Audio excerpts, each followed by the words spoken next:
उभा राहिलं तर 2000 दिले. जब भी 900 किलो आया उसका फाल्ट इथे 42 देते आहे आणि 43 देते आहे. दोघी पावते सोबत एक मागणे नहीं नहीं झूठ मत बोलो एक भी लफ्ज आणि लाया 3-4 जब पावल्यावर ना 2000 एका गाडीचे माहिती भी नाही ते का बसले कोण नाही. हा साहेबांचं नेहमी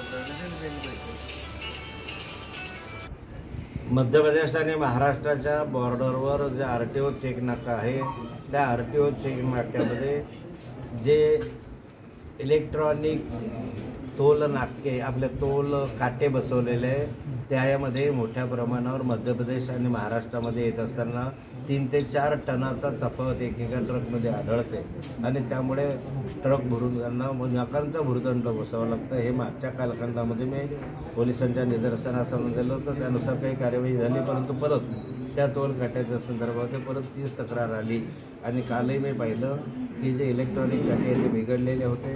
या ठिकाणी त्यांच्यावरही कारवाई करावी अशी मागणी केलेली आहे. दरम्यानच्या कालखंडामध्ये या ठिकाणी जे RTOचे अधिकारी आहेत त्यांनी त्या ठिकाणी प्रत्येक ट्रक मागे 2000 रुपये घेत असताना मी समक्ष हजर होतो.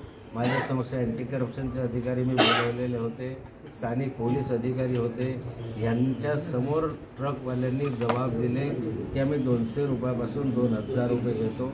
साधारणतः या टोल नाक्यावर 1500 ते 1600 ट्रक 4ही ठिकाणून जात असतात आणि या 1500-1600 ट्रकच्या मागे 200 पासून 2000, 2500, काही ठिकाणी 8000 अशा स्वरूपाची त्या ठिकाणी वसुली केली जाते.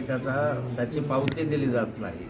आणि मग काल अँटी करप्शन अधिकाऱ्यांसमोर आम्ही ते सगळी कॅश वगैरे पाहत असताना तिथला एक कर्मचारी ही सगळी कॅश खिशांमध्ये वगैरे घालून आमच्या नजरेसमोर पळून गेला. पोलीस अधिकारी त्यावेळेस उपस्थित होते आणि अशा स्थितीमध्ये तो पळून गेला. त्यांनी लाचेची जी रक्कम आहे ती नष्ट करण्याचा प्रयत्न केला. म्हणून आज मुक्ताईनगर पोलीस स्टेशनला आम्ही तक्रार अर्ज दाखल केलेला आहे आणि याची चौकशी करावी अशी विनंती केलेली आहे.